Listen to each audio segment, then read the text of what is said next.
ಬೈಂದೂರು ತಾಲೂಕಿನ ವಿವಿಧ ಸಾರ್ವಜನಿಕ ಸ್ಥಳಗಳಲ್ಲಿ ಡಾಕ್ಟರ್ ಬಿ.ಆರ್. ಅಂಬೇಡ್ಕರ್ ಮಹಿಳಾ ಸಂಘದಿಂದ ಭರ್ಜರಿ ಸ್ವಚ್ಛತಾ ಆಂದೋಲನ ಬೈಂದೂರಿನ ರತ್ತುಬಾಯಿ ಜನತಾ ಪ್ರೌಢಶಾಲಾ ವಠಾರದಿಂದ ಆರಂಭವಾದ ಈ ಸ್ವಚ್ಛತಾ ಅಭಿಯಾನವು ಪ್ರಮುಖ ರಸ್ತೆಯ ಮೂಲಕ ಬಸ್ ನಿಲ್ದಾಣದವರೆಗೆ ಹಾಗೂ ತಹಸೀಲ್ದಾರ್ ಕಚೇರಿಯ ಆವರಣದವರೆಗೆ ವ್ಯಾಪಿಸಿತು.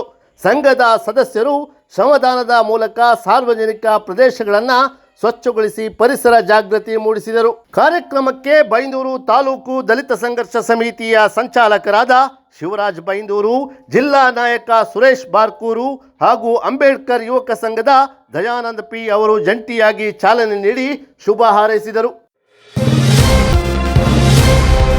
ಕಾರ್ಯಕ್ರಮದಲ್ಲಿ ಜಿಲ್ಲಾ ಮಹಿಳಾ ಒಕ್ಕೂಟದ ಸದಸ್ಯೆ ಗೀತಾ ಎಸ್, ತಾಲೂಕು ಮಹಿಳಾ ಒಕ್ಕೂಟದ ಅಧ್ಯಕ್ಷೆ ವಿನಯ ಹಾಗೂ ಡಾಕ್ಟರ್ ಬಿ.ಆರ್. ಅಂಬೇಡ್ಕರ್ ಮಹಿಳಾ ಸಂಘದ ಅಧ್ಯಕ್ಷೆ ಸುಶೀಲಾ ಉಪಸ್ಥಿತರಿದ್ದು ಮಾರ್ಗದರ್ಶನ ನೀಡಿದರು. ಸಂಘಟನೆಯ ಪದಾಧಿಕಾರಿಗಳು, ದಲಿತ ಸಂಘರ್ಷ ಸಮಿತಿಯ ಮುಖಂಡರು ಹಾಗೂ ಮಹಿಳಾ ಸಂಘದ ಸದಸ್ಯರು ಸಕ್ರಿಯವಾಗಿ ಭಾಗವಹಿಸಿ ಕಾರ್ಯಕ್ರಮವನ್ನು ಯಶಸ್ವಿಗೊಳಿಸಿದರು.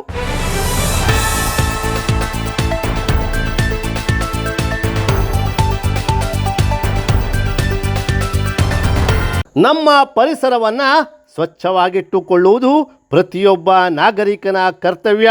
ಮಹಿಳಾ ಸಂಘಟನೆಯ ಈ ಕಾರ್ಯ ನಿಜಕ್ಕೂ ಶ್ಲಾಘನೀಯ ಎಂದು ಗಣ್ಯರು ಅಭಿಪ್ರಾಯಪಟ್ಟರು.